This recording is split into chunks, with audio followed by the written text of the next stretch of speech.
Hello dear student, good afternoon. देखो बच्चों, कल की क्लास में हमने इलेक्ट्रॉन के चार्ज और मास रेशियो के बारे में बात की थी कि कैसे जे थॉमसन ने कैथोड किरण नलिका का उपयोग करके इलेक्ट्रॉन का आवेश द्रव्यमान अनुपात का प्रायोगिक तौर पर परिकलन किया था। साथ ही साथ हमने प्रोटॉन और न्यूट्रॉन की खोज के बारे में भी बात की थी। आज हम परमाणुओं के कुछ मॉडलों की बात करेंगे। सबसे पहला हम बात कर रहे हैं परमाणु के थॉमसन मॉडल। देखिए स्टूडेंट, थॉमसन ने 1898 में परमाणु का मॉडल दिया और इसे ही परमाणु का थॉमसन मॉडल कहा जाता है। उन्होंने कहा कि परमाणु एक समान रूप से आवेशित गोला है और जिसकी रेडियस, क्योंकि आप जानते हैं, पूरी डायमीटर कहलाएगी और इसकी हाफ इसकी रेडियस कहलाएगी। तो ये इसकी रेडियस होगी। यदि हम इसका, ये कोई गोला है, स्फेयर है, यदि इसका हम ओ सेंटर मान लें तो ये इधर वाली जो ये पार्ट है इसकी रेडियस कहलाएगी। तो थॉमसन ने बोला कि एटम की जो रेडियस होती है वो 10⁻⁻10 मीटर के बराबर होती है। और जैसे कि मैं प्रीवियस क्लासेस में आपको बता चुका हूँ कि 10⁻10 मीटर को एंगस्ट्रॉम कहा जाता है और इसे 1A0 यानी कि एंगस्ट्रॉम को A0 से दिखाया देते हैं। तो एक एंगस्ट्रॉम बराबर होता है 10⁻10 मीटर, यानी कि हम कह सकते हैं कि परमाणु की रेडियस एंगस्ट्रॉम या 10⁻10 मीटर के तुल्य होती है। आगे देखिए बच्चों, इसी प्रकार उन्होंने कहा कि जिसमें धनावेश यानी कि पॉजिटिव चार्ज समान रूप से उस गोले पर फैला होता है और इसके ऊपर इस प्रकार से इलेक्ट्रॉन वितरित होते हैं कि उससे स्थायी या स्थिर या स्टेबल इलेक्ट्रिक अरेंजमेंट प्राप्त हो सके। देखिए स्टूडेंट, थॉमसन का परमाणु मॉडल इस प्रकार था, जिसमें यह एक धनावेशित गोला माना गया। इस एटम को एक पॉजिटिव चार्जिंग स्पेयर की तरह माना गया और इसमें जो बीज हैं यानी कि जो इलेक्ट्रॉन हैं उनको बीजों की तरह माना गया। यानी कि परमाणु के थॉमसन मॉडल को एक तरबूज मॉडल की तरह माना गया। जिस प्रकार तरबूज को एक धनावेशित गोले की तरह माना गया तथा तरबूज में जो बीज हैं उनको इलेक्ट्रॉनों की तरह माना गया। इसी मॉडल को अन्य नामों से भी जाना जाता है। परमाणु के थॉमसन मॉडल को plum pudding model, raising pudding model या तरबूज मॉडल कहते हैं, क्योंकि जिस प्रकार से तरबूज एक गोला है और वह गोला धनावेशित होगा तथा उसमें जो बीज होते हैं तरबूज में उनको इलेक्ट्रॉनों की भांति माना गया। अर्थात हम कह सकते हैं कि परमाणु का Thompson model, plum pudding model या रेजिंग पुडिंग मॉडल या तरबूज मॉडल, यानी कि तरबूज, जो पूरा तरबूज है वो एक धनावेशित गोले की तरह माना गया था, जो उसमें बीज हैं वो इलेक्ट्रॉनों की तरह माने गए। आगे हम बात करते हैं, इस मॉडल ने परमाणु के धनावेश को पुडिंग अथवा तरबूज के समान माना गया। इसमें इलेक्ट्रॉन बीजों की तरह माना गया और इस मॉडल का एक महत्वपूर्ण लक्षण यह है कि इसमें परमाणु का द्रव्यमान यानी कि जो चार्ज जो मास होता है एटम का, वह पूरे मॉडल पर एक समान रूप से फैला होता है। यानी कि जो मास होगा एटम का वो इस पूरे स्पेयर पर यूनिफॉर्मली बटा हुआ होगा, यानी कि एक समान रूप से वितरित या फैला हुआ होगा, यूनिफॉर्म डिस्ट्रीब्यूट होगा। आगे इसी सिद्धांत को देखते हुए, थॉमसन के इस परमाणु मॉडल को देखते हुए और उनके निष्कर्षों को देखते हुए उन्हें 1906 में फिजिक्स के क्षेत्र में नोबेल प्राइज़ भी दिया गया। परमाणु के थॉमसन मॉडल या परमाणु का तरबूज मॉडल या प्लम पुडिंग मॉडल या रेजिंग पुडिंग मॉडल जब थॉमसन ने प्रस्तुत किया तो उन्हें नोबेल प्राइज़ से सम्मानित किया गया। आगे हम बात करेंगे। देखिए स्टूडेंट, थॉमसन के परमाणु मॉडल में जो कमियां रह गई थी वो रदरफोर्ड ने अपने परमाणु मॉडल से दूर की और रदरफोर्ड का नाभिकीय, इसे रदरफोर्ड ने अपना नाभिकीय परमाणु मॉडल कहा। देखिए स्टूडेंट, अभी तक हम पढ़ चुके हैं कि परमाणु का एक नाभिक होता है और नाभिक में प्रोटॉन और न्यूट्रॉन होते हैं तथा इलेक्ट्रॉन इसके चारों ओर इलेप्टिकल्स ऑर्बिट्स में चक्कर लगाते हैं। देखिए स्टूडेंट, रदरफोर्ड ने अपने परमाणु मॉडल को सौरमंडल के मॉडल के समरूप माना और उन्होंने कहा कि जिस प्रकार से कोपरनिकस ने बताया था कि सन सेंटर में होता है, बाकी सभी प्लेनेट इसके चारों ओर इलेप्टिकल्स ऑर्बिट्स में चक्कर लगाते हैं, उसी प्रकार रदरफोर्ड ने बोला कि जिस प्रकार से नाभिक, परमाणु का एक नाभिक होता है, तो नाभिक को यदि सूर्य मान लिया जाए और उसके चारों ओर चक्कर लगाने वाले जो ग्रह हैं उनको इलेक्ट्रॉन माना। देखिए स्टूडेंट, रदरफोर्ड ने अपने विद्यार्थियों के साथ, उनके दो विद्यार्थी हुए हैंस गीगर और अर्नेस्ट मॉर्सलेन, इन्होंने एक अरेंजमेंट किया। रदरफोर्ड ने अपना नाभिकीय मॉडल प्रस्तुत करने के लिए एक अल्फा कणों का स्रोत लिया और फिर बीच में एक लेड प्लेट ली और लेड प्लेट अल्फा कणों की बमबारी उन्होंने यहाँ पर एक धातु की सोने की पतली पन्नी ली और इस पन्नी के चारों ओर उन्होंने एक फ्लोरिसेंस पदार्थ यानी कि एक स्क्रीन लगा दी, जिस पर कि जब इस अल्फा कणों की बौछार इस सोने की पतली पन्नी पर की तो उन्होंने देखा कि कुछ अल्फा कण सीधे ही सोने की पतली पन्नी को पार करके आगे निकल जाते हैं और ये जब ये पदार्थ इस जिंक सल्फाइड की स्क्रीन पर टकराते हैं तो ये चमक उत्पन्न करते हैं। और उन्होंने देखा कि बहुत ही कम कण इस सोने की पतली पन्नी से टकराकर वापस आते हैं, यानी कि विक्षेपित होते हैं, और बहुत ही कम कण, यानी यदि हम 20,000 कणों को, अल्फा कणों को इस सोने की पतली पन्नी से टकराकर भेजें तो केवल एक ही कण वापस आता है और वो कण 180 डिग्री का एंगल बनाकर वापस आता है। तो इन्हीं के बारे में हम यहाँ पर बात करेंगे। तो देखिए स्टूडेंट, रदरफोर्ड का प्रकीर्णन प्रयोग, सोने की पतली पन्नी जो लगभग 100 नैनोमीटर की थी, और आप जानते हैं कि 1 नैनोमीटर इक्वल टू होता है 10⁻⁻9 मीटर। तो 10⁻⁻9 को यदि 100 से मल्टीप्लाई कर दिया जाए तो 100 नैनोमीटर के बराबर हो जाएगा। एक रेडियो एक्टिव पदार्थ, देखो बच्चों, रेडियो एक्टिव वे पदार्थ होते हैं जो रेडिएशन निकालते हैं, जैसे रेडियम, पोलोनियम, इस प्रकार के पदार्थ रेडियो एक्टिव पदार्थ या एलिमेंट कहलाते हैं। से उच्च ऊर्जा वाले अल्फा कणों को भेजा गया और इस पतली पन्नी को घेरते हुए वृत्ताकार प्रतिदीप्तिशील, जो इस प्रकार से आप देख रहे हैं, ये वृत्ताकार प्रतिदीप्ति यानी कि फ्लोरेसेंस जिंक सल्फाइड की एक स्क्रीन है। जब कोई अल्फा कण इस स्क्रीन पर टकराता है तो इस पर लाइट उत्पन्न होती है, यानी कि फ्लैश उत्पन्न होती है, जैसे कि आपको मैंने डायग्राम में भी बताया है। जिस प्रकार से आप इस डायग्राम में देख सकते हैं, यहाँ पर ये देखिए स्टूडेंट, यहाँ पर सबसे पहले जब अल्फा कणों की बमबारी की जाती है तो अल्फा कणों की बमबारी करने पर ये सोने की पतली पन्नी है, ये सोने की पन्नी है और इस पर टकराते हैं तो ये देखिए स्टार से दिखाए गए हैं, यानी कि इस फ्लोरिसेंस स्क्रीन पर टकराते ही ये फ्लैश उत्पन्न करते हैं और बहुत ही कम कण वापस आते हैं। नेक्स्ट हम बात करेंगे, प्रकीर्णन के अनुप्रयोग के परिणाम काफ़ी अनपेक्षित थे, यानी कि जो रदरफोर्ड चाह रहे थे कि ये रिजल्ट प्राप्त होंगे, लेकिन रिजल्ट बिल्कुल उसके उल्टे प्रतीत हुए।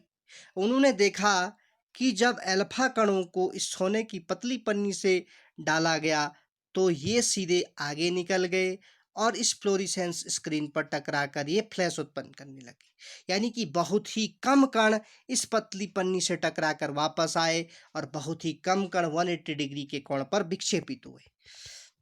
तो जिस प्रकार से थॉमसन ने बोला था कि परमाणु का जो धनावेश होता है वह पूरे गोले पर एक समान रूप से बटा होता है, यूनिफॉर्मली डिस्ट्रीब्यूट होता है, तो उन्होंने कहा कि पत्ती में उपस्थित सोने के प्रत्येक परमाणु का द्रव्यमान पूरे परमाणु पर एक सबसे समान बटा होना चाहिए, यानी कि यूनिफॉर्मली डिस्ट्रीब्यूट होना चाहिए।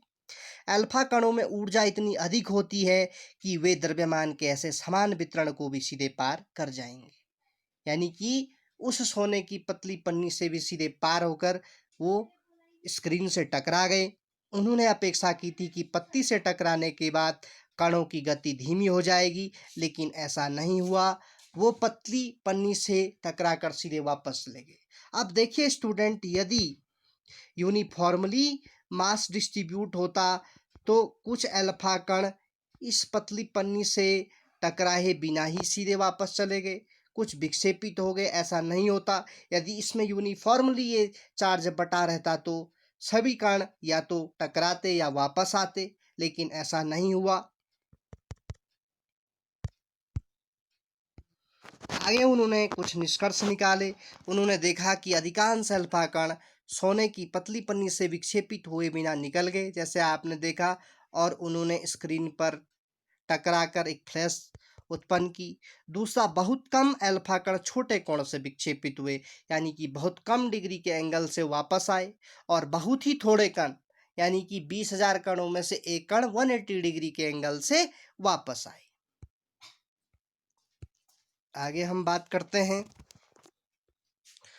इन प्रेक्षणों के आधार पर रदरफोर्ड द्वारा परमाणु की संरचना के संबंध में निष्कर्ष निकाले गए।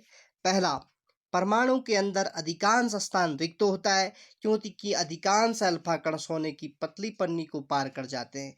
क्योंकि ये इस प्रकार का अरेंजमेंट हुआ, यहाँ से अल्फा कण डाले गए और वो सीधे ही इस स्क्रीन पर टकरा गए।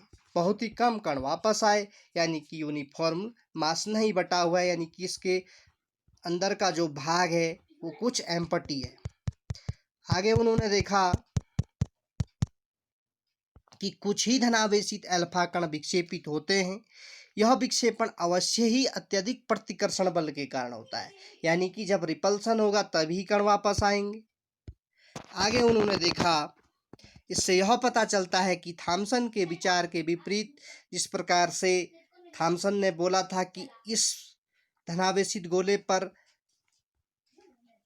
मास एक समान रूप से, यानी कि यूनिफॉर्मली डिस्ट्रीब्यूट है, चार्ज यूनिफॉर्मली डिस्ट्रीब्यूट है, लेकिन रदरफोर्ड के सिद्धांत ने इसका खंडन किया और उन्होंने बोला कि परमाणु के स्थान का, परमाणु के अंदर का कुछ भाग रिक्त होता है। तो धनावेशित बहुत कम आयतन के अंदर संकेंद्रित होना चाहिए, जिससे धनावेशित अल्फा कणों का प्रतिकर्षण और विक्षेपण हुआ हो। तो आप ये जान ही रहे हैं कि यानी कि उन्होंने बोला कि परमाणु के अंदर का कुछ भाग रिक्त होता है, यानी कि पूरा समान रूप से आवेशित नहीं होता है। आगे रदरफोर्ड ने गणना करके बताया कि नाभिक का आयतन परमाणु के कुल आयतन का बहुत छोटा होता है, यानी कि परमाणु के आयतन की तुलना में नगण्य होता है। और यहाँ पर उन्होंने दो इम्पोर्टेंट रिजल्ट बताए। उन्होंने बोला कि परमाणु की त्रिज्या 10⁻⁻10 मीटर के बराबर होती है, यानी कि एंगस्ट्रॉम के बराबर होती है, और नाभिक की रेडियस फर्मी मीटर, उन्होंने बोला कि नाभिक की रेडियस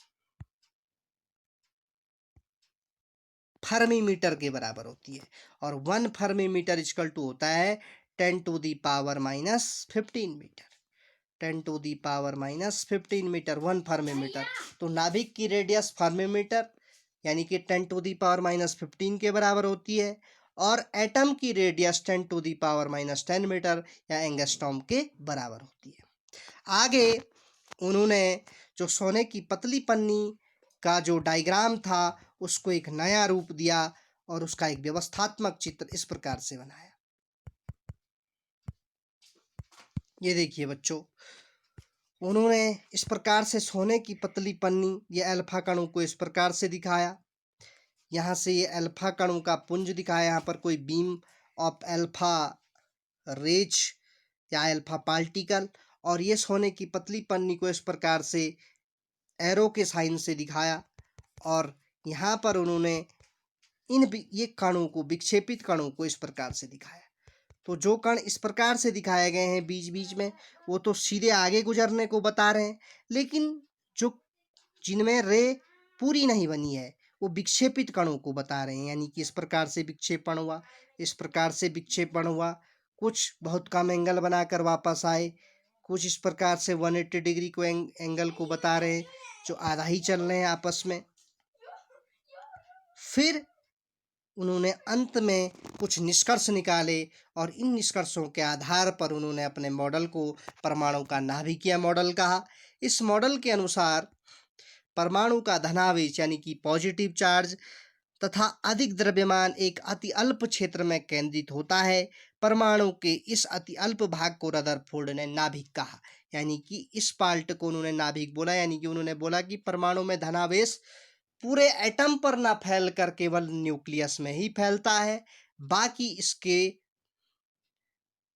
आधा पार्ट इसका एम्प्टी होता है। ये आप समझ चुके होंगे।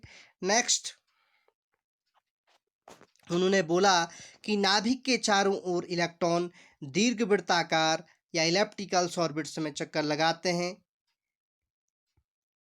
और इसी को उन्होंने सौरमंडल के मॉडल के तुल्य माना। और उन्होंने बोला कि जिस प्रकार सन सेंटर में होता है, बाकी सभी प्लेनेट सन के चारों ओर इलिप्टिकल ऑर्बिट्स में चक्कर लगाते हैं, उसी प्रकार परमाणु का एक न्यूक्लियस होता है जिसमें प्रोटॉन और न्यूट्रॉन होते हैं तथा इलेक्ट्रॉन उस न्यूक्लियस के चारों ओर इलिप्टिकल ऑर्बिट्स में चक्कर लगाते हैं।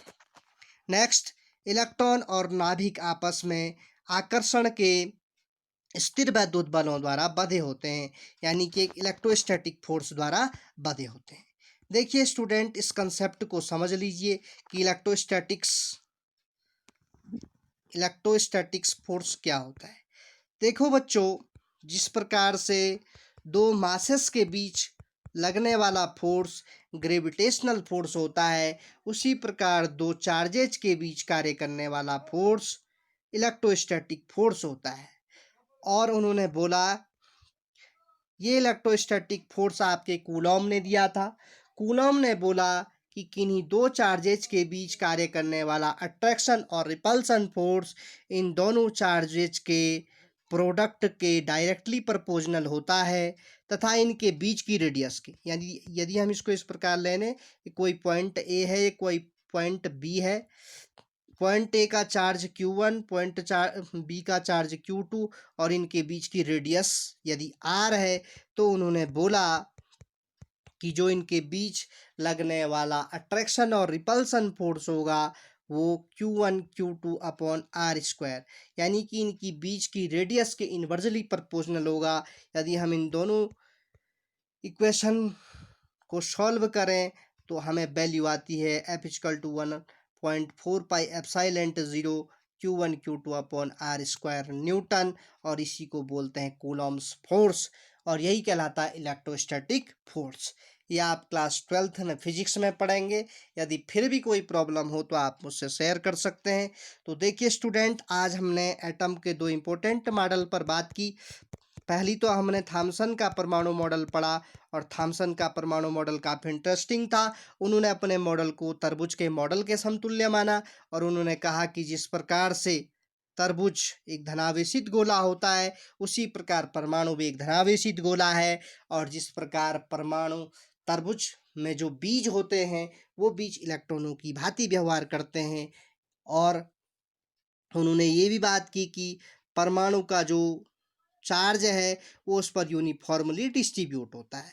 आगे रदरफोर्ड ने इस सिद्धांत का खंडन किया और अपना मॉडल दिया जिसको उन्होंने नाभिकीय, रदरफोर्ड का नाभिकीय मॉडल कहा। और उन्होंने कहा कि नाभिक में प्रोटॉन और न्यूट्रॉन होते हैं, इलेक्ट्रॉन के चारों ओर चक्कर लगाते हैं और इसे ही कक्षा कहते हैं। और रदरफोर्ड ने अपने मॉडल को सौरमंडल के मॉडल के तुल्य माना, और उन्होंने ये एक्सपेरिमेंट किया कि अल्फा कणों को जब हम सोने की पतली से गुजारते हैं तो कुछ अल्फा कण सीधे पार निकल जाते हैं, बहुत ही कम कण विक्षेपित होकर वापस आते हैं। और उन्होंने बोला कि यदि परमाणु के अंदर आवेश पूर्ण रूप से या द्रव्यमान पूर्ण रूप से वितरित होता तो ऐसा नहीं होता, या तो सभी कण पार जाते या सभी कण वापस आते। तो आज की क्लास में इतना ही। यदि आपको क्लास अच्छी लगी तो वीडियो को लाइक कीजिए, अपने दोस्तों के साथ शेयर कीजिए। Thank you very much. Have a nice